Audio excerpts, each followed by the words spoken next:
Good afternoon, and thank you for joining us for this Achates live session, which has been pre-recorded for broadcast on Thursday, the 13th of March.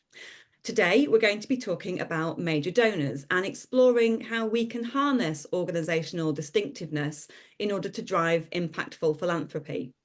My name's Deborah Larwood, and I am Director of Income Generation here at Achates. Achates is a cultural sector consultancy supporting organisations in their contributed and new earned income generation, their impact measurement and evaluation, business planning and strategy at both organisational and policy level, as well as leadership development, change management, and of course, recruitment. Our monthly webinar series of Achates Live takes a deep dive into a range of key topics and areas of focus or challenge in both the contributed and earned income spaces. And while of course we acknowledge that Achates doesn't necessarily have all the answers, what we do have is an overview of the sector itself, and we're really passionate about using this perspective and role in a supportive way. Finally, just to say that, as always, all of the information shared in today's conversation is, of course, live and correct at the time of broadcast. Now, I'm really delighted to be able to welcome our guests for this afternoon's conversation, who are going to be exploring this topic of major donors with me today. Firstly, our guest, Joanna Newell, is Associate Director of Partnerships and Philanthropy for Roundhouse, a major music and performance venue, as well as a leading creative centre for young people aged 11 to 30. Joanna leads a team to bring in income as well as added value impact from major donors, corporates, trusts, fundraising events, and statutory funders. Major projects include leading fundraising for the Roundhouse Works, which opened in 2023, a dedicated affordable workspace and creative space for young creative freelancers. And prior to this, Joanna was head of philanthropy at Southbank Centre, where she led the fundraising campaign for the major capital redevelopment of the Hayward Gallery and Queen Elizabeth Hall. A really warm welcome to you, Joanna. Hello there, and great to be here with you all. Thank you. Thanks, Joanna. And joining Joanna today is Gwen Hanower, Head of Individual Giving at the Almeida Theatre. Gwen has fundraised in various contexts across the cultural sector, from libraries and museums, where there have been no full-time fundraisers, to mid-scale venues like Polka Theatre for Children, to world-class organisations like the Roundhouse, where she worked with Joanna, and of course to the Almeida Theatre, where she is currently Head of Individual Giving and responsible for securing £1.2 million in individual giving income per year. Gwen has a track record of launching new giving schemes which connect supporters to the core spirit of an organisation through creating communities and rewarding impactful philanthropic giving. Gwen's really passionate about demystifying fundraising for young arts producers and has previously lectured in fundraising at the University of Greenwich. Thank you so much for joining us today, Gwen. Thank you for having me. Looking forward to it. Wonderful. I'm personally really excited to delve into the topic with our panellists today, particularly having worked with them both in the last year on their major donor fundraising. And this is a topic that feels somewhat timely, I think, for us to explore. Just a few days ago, the Supercharging Philanthropy report, published by the Centre for Social Justice and the CSJ Foundation, which has been informed by consultation with over 220 philanthropists, foundations and other grant makers from across the country, reported that the UK's wealthiest collectively dropped their donations by £200 million last year. Millionaires are leaving the country, and only a third of the wealthiest 100 give more than 1% of their wealth away to philanthropic causes. Now, the Law Family Commission calculated that if the top 1% of earners increase their donations to 1% of their pre-tax income, it could generate up to £1.4 billion a year of giving. Now, over the last few years, we've seen more and more cultural organisations really looking to major donors to support their activity and sustainability than ever before.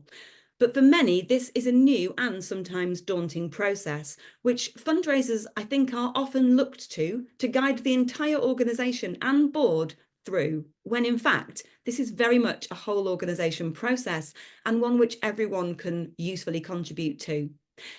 It's also probably true to say that the number of major donors to culture is not as large as the sector would perhaps like it to be, or indeed needs it to be, given the decline in giving from corporates and state sources of all kinds. So major donor fundraising is competitive and needs investment in order to succeed. These are also important factors to consider when evaluating whether it's indeed the right approach for an organisation. Here at Achates, we are therefore extremely conscious of that need to grow the number of cultural philanthropists, and we're cognizant of the challenges of everyone fishing in the same pond. So through our work, we always try to encourage organisations to think more broadly in order to draw new donors to culture by demonstrating and, of course, articulating that distinctive value and impact of an organisation's work, using Achates' 9 types of impact as a simple framework for this approach. And so at this point, I'm going to invite our panellists to say a little about their own organisations and then to share with us an overview of their approach and thinking around major donor fundraising before we can then jump into some questions. Joanna, would you like to take the floor first for us? Sure, thank you. That's an interesting and slightly worrying overview before we start the major giving work. But let me say where we are at Roundhouse. So the Roundhouse, based in Camden, is a fantastic, unique space for coming to experience music and performances, and we welcome over 500,000 people to gigs and performances each year. Perhaps most importantly, particularly for this conversation, is that we are a sector leader in creative youth work for young people, as you've said in the intro, from 11 to 30. And we have dedicated spaces on site for that activity, both underneath the main space at the Roundhouse and a purpose-built Roundhouse Works, as you mentioned, opened in 2023 to extend our work. Our work is really based in supporting young people through creative skills to create positive futures for themselves in whatever that might be for them.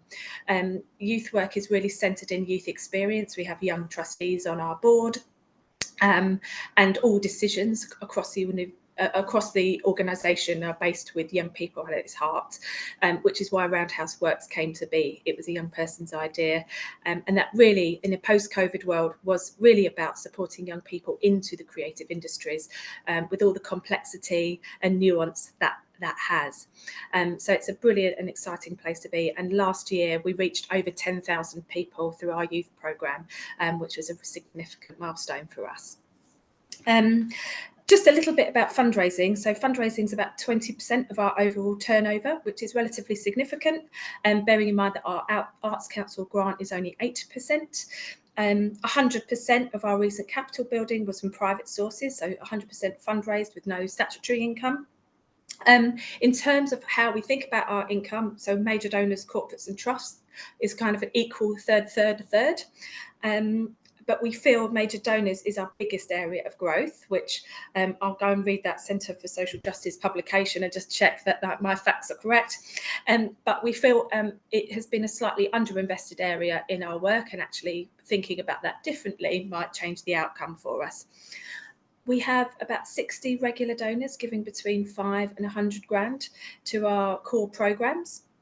And part of my leadership here over the last 5 years has been really to move us away from benefit-led major giving programmes to an Achates term, which is a below-the-line offer. But, fundamental shifts for us include changing our team name away from development to partnerships and philanthropy, which I feel epitomises the way that we are trying to fundraise here and has helped shift that internal narrative, which, Deborah, as you've talked about, is so integral to thinking about fundraising in general. We've removed the levels on our website and got rid of names, for example, like the Chairman's Circle, which I think is slightly old school and doesn't lend itself towards the kind of impact philanthropy that our donors feel. So instead, we're now focusing on impact and strategic development and narrativization of our programs, and perhaps more on that later. Creatively packaging up some of our programs to form something bigger and more compelling for donors who really care about the world they're living in. And recognising the shift, particularly from young philanthropists who want to do more than just give money. And again, I won't go into detail on that now. So we do have a sort of producing circle. We've created new giving circles like our entrepreneurs circle. And we're looking at how we grow and develop that. What's next for us? We've just developed a new 3-year business plan, which includes significant growth for fundraising. And it's really interesting that that has been a real shift from our board in terms of looking to the fundraising team to really do that for the organisation. And that has meant investment in headcount. So we're actively recruiting for in increased level and expertise in our team, which I think is a key part of this conversation. And perhaps I'll pause there as a bit of an overview. Excellent. Thank you. Thank you so much, Joanna. I think there's something really interesting in that change in language and how that therefore leads to the work that your team, the team that you're leading is doing, is perceived internally, but also externally. I really love that idea of it being, it's about a partnership. And also I really like what you were saying about, I guess, sort of opening up what we mean by philanthropy beyond the financial. And I know, I'm sure we'll come on to it in a little bit, but just thinking about the expertise and skills and lived experience that, that donors have the ability to contribute to an organisation being as valuable as that philanthropic commitment as well. Brilliant, lovely, thank you. Gwen, let's come over to your side then to hear your thoughts. Great. Well, I feel very lucky to work at the Almeida. It's one of the world's leading producing theatres. Many of you might have attended one of our productions here or perhaps in the West End. And our mission is to launch the next generation of British artists onto the world stage. We're based in North London, in Islington, down the road from the Roundhouse. But we are a very small venue. We have roughly 340 seats. And if that wasn't small enough, it goes up and down with every production we do. Tina in the box office, who essentially runs the entire organisation, really. She will come and check every single seat in the auditorium for its view. So each show we have a slightly different capacity. And I will come on to explain why I'm explaining that in a minute. I know that you're not necessarily interested in our seating plans. But alongside our main stage work and our participation programs in the local community, we transferred 3 productions to New York this year. So The Hunt, Patriots, and Tammy Faye the Musical, which some people watching might have seen. And most recently, The Years has opened in the West End. And to date this, thanks, Joanna. To date this recording, just really good luck to the nominees in The Years who have just been nominated for the Olivier Awards that came out yesterday. But if you're watching live, a week ago. So I'm going to have a go at an analogy now for how we work with major donors. So I shared the information about Tina and her amazing innovation of making absolutely every seat in the theatre earn its weight. So we work with major donors in a very bespoke way. We exist to, we are shaping their view of the theatre, but I think we get to know them. We get to know their passions, their interests, the change they want to see. And then what we do is make sure they have the best seat to see how Almeida does it. Because the Almeida does a lot of things. And you could be forgiven for talking about a lot of the impact that the theatre does in various ways. But what I think is special about the major donor programme is getting to know people well enough so that we're not wasting their time. We're showcasing exactly what they want to hear about and how they can make a difference in the world, whether that's through creating innovative productions on the main stage or investing in young artists or ensuring that a associate director or an assistant director isn't having to work a barista job at the same time. They might be working with our young company and sort of having a more holistic approach to employment in the arts. So yeah, I suppose it's about making sure that donors, and particularly major donors, receive the best seat to see the impact of what their support can do. In terms of where we're at the moment, we've had a long history of a community of really wonderful major supporters, and they have not changed for many years, which is fantastic. But obviously, like so many organisations, we are looking at what the new major donors for our organisation want, what the impact is that they want to see, what the changes that they want to make, not necessarily at the organisation, but in society.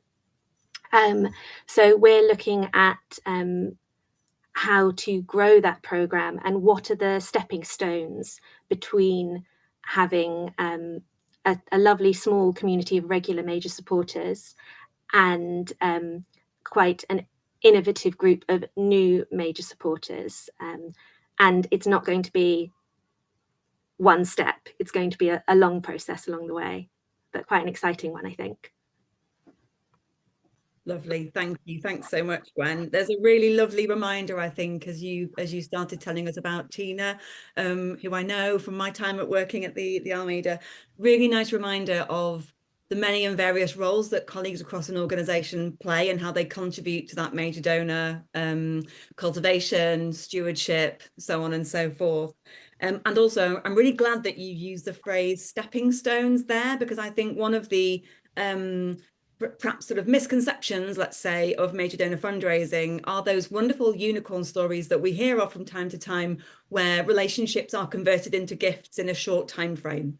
And of course, many people watching will no doubt, be very familiar with actually the length of time and that investment of time and resource and energy in building relationships that can then move a major donor to make that large gift. But it is fairly rare, I would say, that we see that happening in a very short time frame.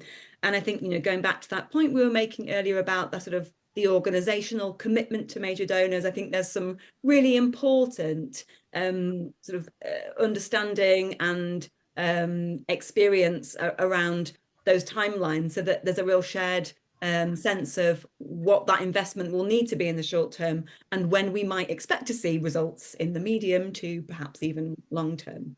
But thank you both. That's a fantastic starting point, I think, for jumping into some questions that I'd love to put to you both. I want to take us back to the title that we've given today's discussion, which is really about the sticky stuff, harnessing our organisational distinctiveness, no matter what art form we work in, no matter where we're based in the country. And I want to think about how we focus on that distinctiveness and on that impact when cultivating, identifying and building relationships with major donors. And I wonder if I could ask you to share what your thoughts are as to what the fundamental elements of building a major donor relationship might be. So creating that journey for a donor, building a relationship, thinking about how you might cultivate that potential donor over time. Can you tell me about how you use your organizational distinctiveness and the impact that you're creating, and really leverage that in that donor journey process? Gwen, I wonder if I might come back to you on that one first of all. Yes, absolutely. So this is a very nice question because it's talking about why we do what we do. And so I thought I'd come back to the mission and values of the organisation, but also a line on our website where we say that the Alameda began life as a literary and scientific society, complete with library, laboratory and lecture theatre. And the theatre is actually where the lecture theatre was, except where all the audience of the lecture theatre would actually be on stage now, and all of the lecturers would be where the audience are. And I think that has a really interesting dynamic, and it's bled into the nature of the productions on our stage, that they ask difficult questions. And that has curated an audience of people who want world-class theatre, exceptional performances, to see the next Saoirse Ronan or whoever the next person might be, but also who want to be challenged. They come away asking questions. I've never been in the auditorium at the end of the show where people haven't been, if not in active discussion, actively arguing about the impact or their opinions on the show. And that curates a community of people who like that discussion. Now, to come back to your question about how do we harness the organisational distinctiveness to support major donor growth, I think it's about creating opportunities for the people that want to get involved in your type of organisation, i.e. one that creates discussion, that creates conversation, that provokes and questions, and doesn't let, and in much the same as this conversation is happening right now, it doesn't let the easy questions go by. And that's the way that we approach major donors here. We are honest, we ask difficult questions about what they want to achieve. And so I suppose, was the question about what are the sort of first steps that we would take? Yeah, I think I'm interested in sort of, that's a really fantastic starting point, Gwen, thank you. And I wonder, how do you therefore perhaps build a relationship with a major donor prospect over time? Sort of what does that journey look like? What are those touch points, and how do they relate to that distinctiveness that the Almeida has? So I think it's in the nature of the team that we have is brilliant, and I mean that across the board. Everyone is very open to having these conversations.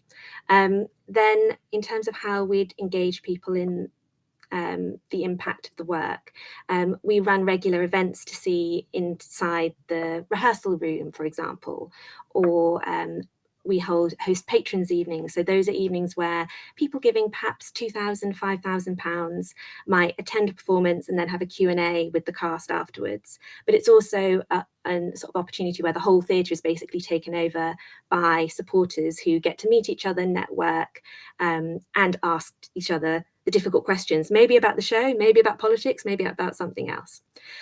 So it's about people finding their tribe, and if they feel welcome in those spaces, about finding out what we think they are most excited by. So they might be most excited about the main stage programme and finding out what's coming up next. They might,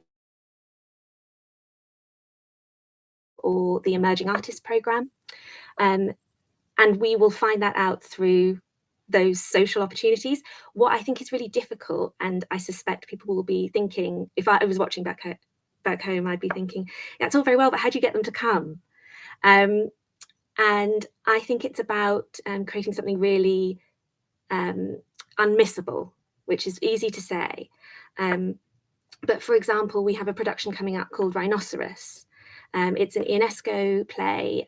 A lot of people, it's not necessarily in the curriculum at the moment, but maybe about 20 years ago it was. And people, a lot of people working in finance, in law have come up to me and said, oh, we studied this. We studied it as the baccalaureate. We studied this internationally. So we already know that that's going to be one that's really sparking interest. It's a play about the rise of fascism, except everyone, instead of turning into a fascist, you turn into a rhinoceros. So it's absurd, it's silly, it's taking the fear out of things. And we have a selection of really interesting supporters who might be editors of newspapers and similar, who are going to host panel discussions about the role of art in combating fascist leadership, which is becoming more and more relevant as we get closer to the time. And that feels like a unmissable moment. So it's that, maybe that's the first entrance in, and then they become part of the community.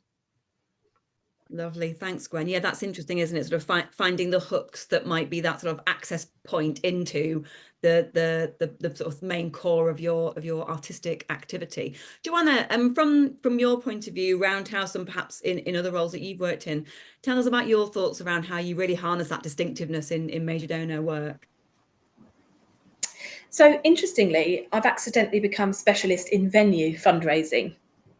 And I think what's interesting for me, and when I talk to other colleagues, the way that I fundraise is sometimes a bit different. That's because we're not a producing house. So we don't create our own big shows that have their narratives that we can easily link onto in that way. And so actually the job is a really creative one in fundraising. And I think therefore more exciting, and in terms of how you think about it. So I think there's something about, as a starting point, packaging up your offer in kind of 4 or 5 strands, so I'm going to answer this question in quite a practical way, really, in terms of how we build the blocks for it. So, there's and actually getting above the everyday and thinking about how your organisation might think, plan and budget for projects that are fundraisable, and how you might use, as Gwen beautifully put it, the why for your organisation to speak to something bigger.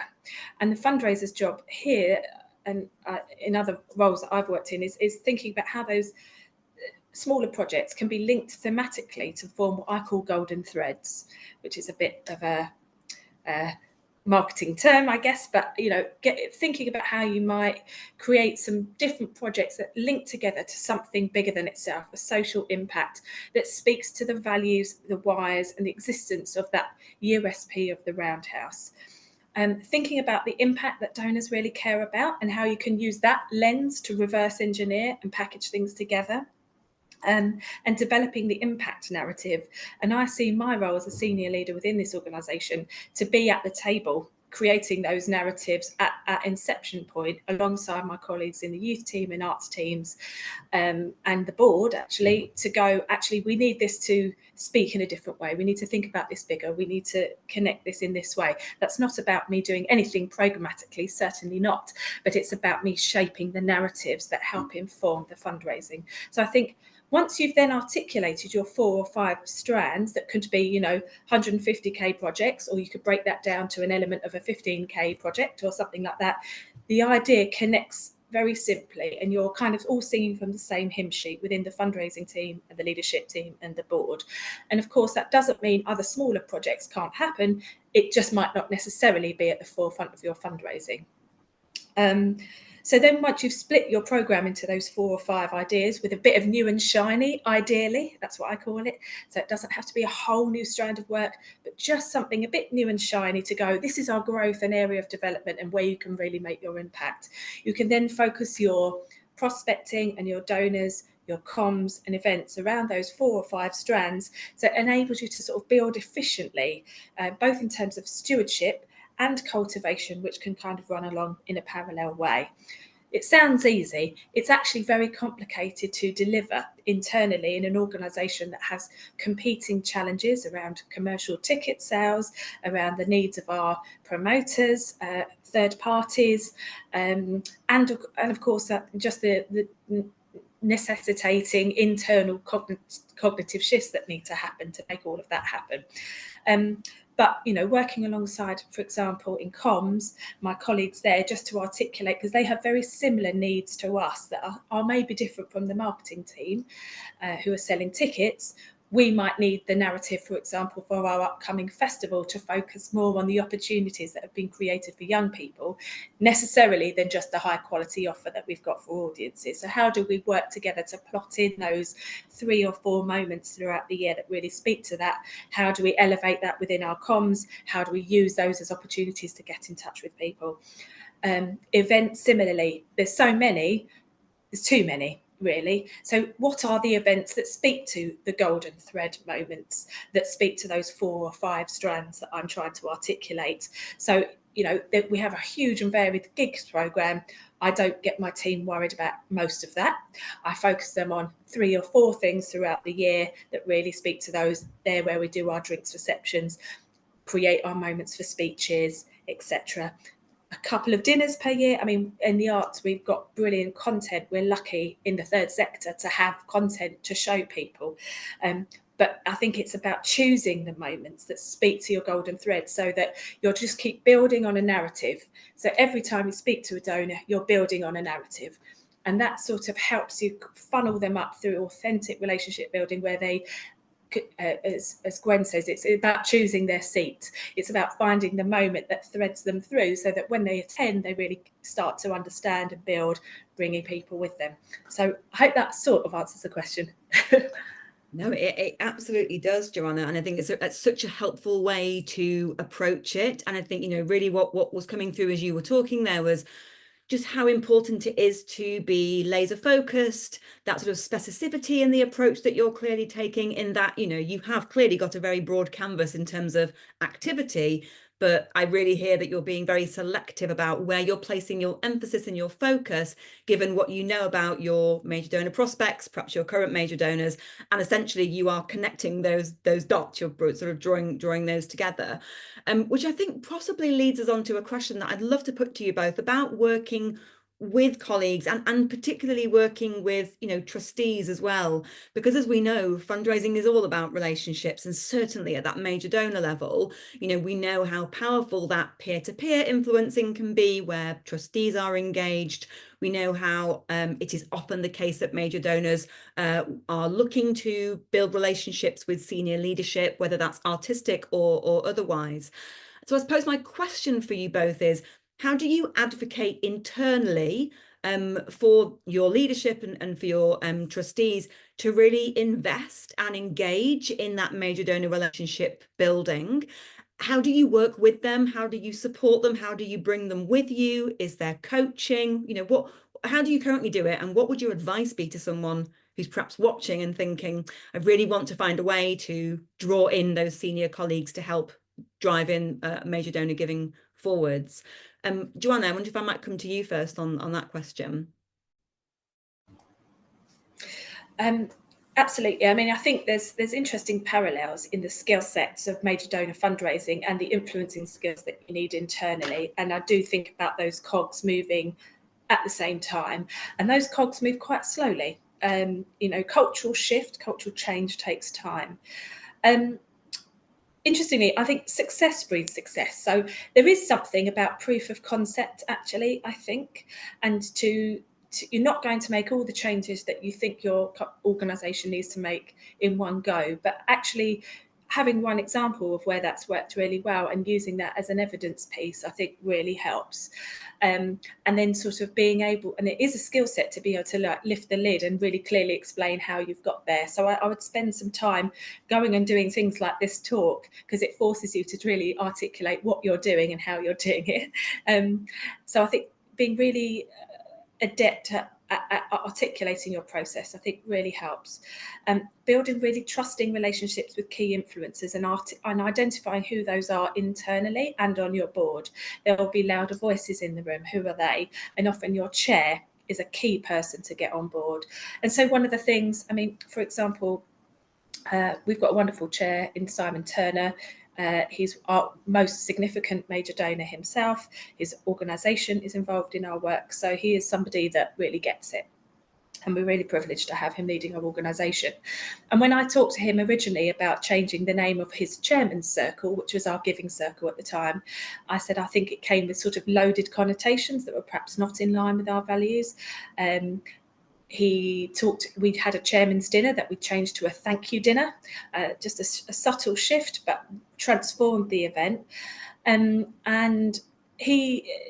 then giving him a speech and speech notes that really spoke to impact rather than sort of, historically, we sort of deficit languagey, moving us, and he really got it, and moving and taking him through that and actually giving that him to own at his dinner really, really worked as a moment. Now that is based on a lot of trust and time building. So it does take time and it takes trust. And I think you have to be able to have your senior leaders, your senior fundraising leaders, confident in creative challenge. And so I have those difficult conversations, but where we have psychological trust that we can pull and push within that space. So I think having your senior leaders be able to operate in that strategic space is absolutely key.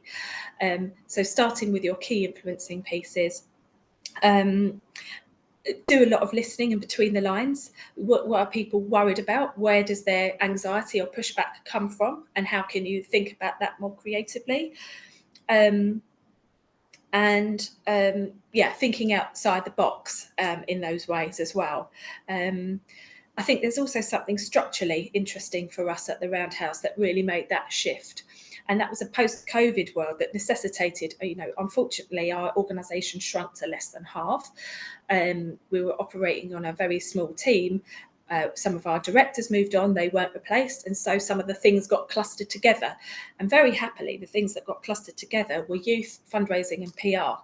And so we are operating a mini executive directorate within the wider leadership team, but has given us space to be at the same table when we're designing and developing programs. And I think that has really shifted. And I recognise how unusual that is, that fundraising is seen as a strategic player within the kind of cultural and creative output of the organisation. And I think it is a model that other organisations could think about with the right senior leaders in place. Thanks, Joanna. That's so interesting. And, I said before about, major donors and indeed all fundraising being drawn into the centre of an organisation. And I think there are probably lots of people watching who perhaps have, in the past, maybe in previous roles, felt that sense of silo. But I think ultimately, the increasing pressure and reliance as well on contributed income as part of the larger sort of financial model means that work needs to be drawn into that strategic heart. And that will look different for different organisations. But I dare say, I think the Roundhouse's example is a very useful case study for anybody watching who is perhaps starting conversations in their respective organisations about what might change in order to really achieve that strategic centering of fundraising. Gwen, from your side and from the Almeida, would you share your thoughts on working with senior leaders and trustees in that major donor process? Yeah, absolutely. And when I did work with Joanna at the Roundhouse, I thought, as Joanna has articulated so beautifully, it is a really powerful process and an impactful way of working that I really admire. I think we're at quite an interesting moment because our artistic director, Rupert Gould, who has been with us for just over 10 years, is moving on to the Old Vic. We haven't announced our new artistic director. I believe they're still in interviews at the moment. And we also welcomed a new chair around 3 months ago as well. So it's quite a lot of executive change that is taking place at the moment. But equally, we are building on a really solid ground where Rupert Gould's reputation and the Almeida's reputation has grown exponentially in the last 10 years under his leadership. And I'm very lucky that the leadership does understand the impact of philanthropy to ensure the success of an organisation. I think one of the big challenges is, with the best will in the world, time. In the same way that major donors are extremely time poor, so are creatives, and that's at all levels, executive, board, everywhere. So I'm just going to give some sort of slightly more practical steps rather than, I think if everyone could have that kind of direct pathways to senior leadership and board, and that would be amazing. But some practical things that I found really useful is just making it really, really easy. These people are time poor. Finding a few specific moments in their diaries where we can utilize that for a coffee with a significant supporter, or lunch, or perhaps an event, as Joanna's discussed. But also those lovely little impromptu moments, the coffee before the show, the little bit of secret knowledge about, I didn't know that light was going to go on then, or whatever the kind of goss is. Curating moments for those unexpected moments have been really important. Also, Rupert's been in New York for a lot of the year, transferring shows, which is amazing. And so trying to see but it's also incredibly difficult because it means fundamentally a lot of events that he needed to be at couldn't happen. And that means that we've shifted towards more events where he doesn't need to be there, focusing more on the impact of the work, more about the perhaps new writing scheme or other areas, because fundamentally he's in another country. But also that's also opened up opportunities for us in New York. So trying to see both sides of when you've got a big challenge ahead. I think this is something that I have learned painfully, not necessarily at the Almeida, but about don't overpromise, because if it's really, really hard to get a time in for a meeting, it will probably be really hard next time as well. So not to curate supporters' experiences around the promise of direct relationships with specific creatives. And if that's what they want, fantastic, amazing. But it's probably not something that we can consistently deliver. So there was a quote, I think Chapel Rowan said the other day, they were saying, oh, why are you so good with the press? Why are you so well and healthy? And she said, I've got walk away power. And I think there's an element of that as well. And we're not going to create something just so that someone can meet Rupert Gould. We want someone that is directly invested in the future of innovative theatre. And that means that they would naturally, even though it's great to meet Rupert, they're just as excited to meet the next emerging creative and hear about the play that has been in development for 8 years and is just reaching the stage. And I think, to say one more thing, I think that arts organisations in particular can sometimes be guilty of a distrust when it comes to fundraising. Like a slight uncomfortability with it. There are power dynamics involved with wealth.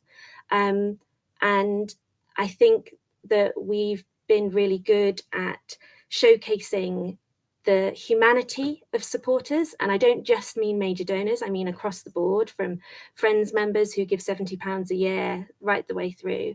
And that's through having really good relationships across the whole team. We are a small team, there's around 50 of us. So we can have those relationships, and speaking to the people in the bar and mentioning how this one supporter is a world expert in blood cancer or various other things, just turning them into human beings again, rather than people that are in positions of power over, not necessarily staff, but society. So I think we've worked quite hard to humanize, which I think helps take the fear out of it and make those meetings and opportunities a bit easier to get in place. Thank you so much, Gwen. Gosh, I wasn't expecting a quote from Chapel Rowan, but I really welcome that. That walk away power, what an interesting way of sort of articulating it. Thank you. I am so conscious of time, and there's just one more question it's quite a practical question really, before we wrap up, that Joanna, I was hoping I might be able to put to you, given your remit, across that broader team and different income sources. And I'm wondering, I'm just thinking for people watching, perhaps who haven't got that sort of developed large major donor prospect pipeline. I wonder what your advice might be for an organisation as to how they might go about developing that pipeline, and also maybe some practical sort of tips or advice on how to ensure that you're using that walk away power and knowing when, sort of any thoughts about how you and your own organisation sort of keep that pipeline healthy, but also stress testing it and making sure it's up to date. Well, firstly, I'll just dispel that I've got it all sorted, because we absolutely haven't. So, we've got a team of 2 at the moment in major donors, so it's not an extensive team, but I do appreciate that's bigger than most. There's some really practical things that you can do. I think it's about, oh, sorry, Gwen, I think you might need to go on mute because I'm just getting a bit of audio feedback. I'm sorry. I think there's something about, it doesn't have to be the most extensive thing ever. I think it's about focus. So, identifying the programs that you think are most fundraisable and prospecting with that view in mind. So, if you've got an idea, so, you've got a major show, or you've got a piece of social impact that you think is going to be particularly helpful, focus on, I think locality is helpful. So people who live and work within your local area, particularly for regional and smaller organisations. But Roundhouse, I think, sits, in Camden. It's not in the heart of London, so we have to think about locality. Think about similar organisations that are doing work that in terms of impact that is shared. Think about your internal networks that can reach out. So one of our most helpful internal networks is actually the members, our brilliant colleague called Fumi, who is the host, the visitor services host within the members bar. She does that job brilliant. She's completely irreplaceable. But her knowledge of major donors, what's going on in their lives, who comes through that members bar, We have regular meetings with her to sort of unpick and understand. I think it's understanding the value of your internal network, not just at a senior level, but that's really important too. And getting your development board, or whoever that is, whether or senior volunteers, or your one or two really who get it patrons who can help you think about those external networks. And I'd say if you've got 50 decent prospects from that pool of stuff, you've got a really good start. And actually a small focused list between 10 and 50 is going to be much more useful to you than a whole load of, you know, prospecting that you could do externally that is actually going to get you real results. So spend the time and focus on what you think is going to be how you can achieve it, focusing on the 2 or 3 relationships that are really going to help you get there, and actually plan out those. Spend the time on the most likely, get some things over the line, learn from them, and do more of that, is what I'd say.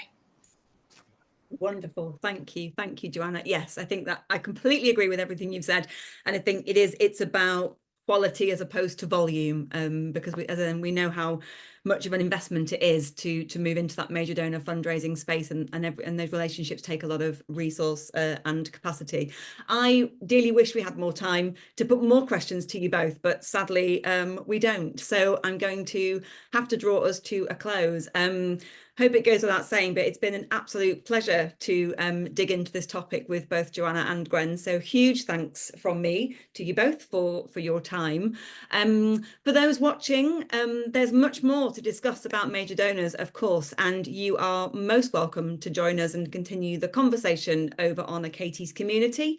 On the platform, within the 50 modules that you'll find on there, across the breadth of contributed and new earned income generation, there's a dedicated module on major donor fundraising with actually a bank of tools and resources that I hope you'll find really useful as you plan your own major donor strategy and work. That's it for our Achates Live this month. Please keep a look on your inbox for the details of the next Achates Live. That will be taking place online later in the spring. And in the meantime, if you would like to get in touch with us directly, then you're very welcome to send us an email at info@achates.org.uk. Other than that, thank you so much for joining us this afternoon, and we look forward to seeing you all again soon. Take care. Bye for now.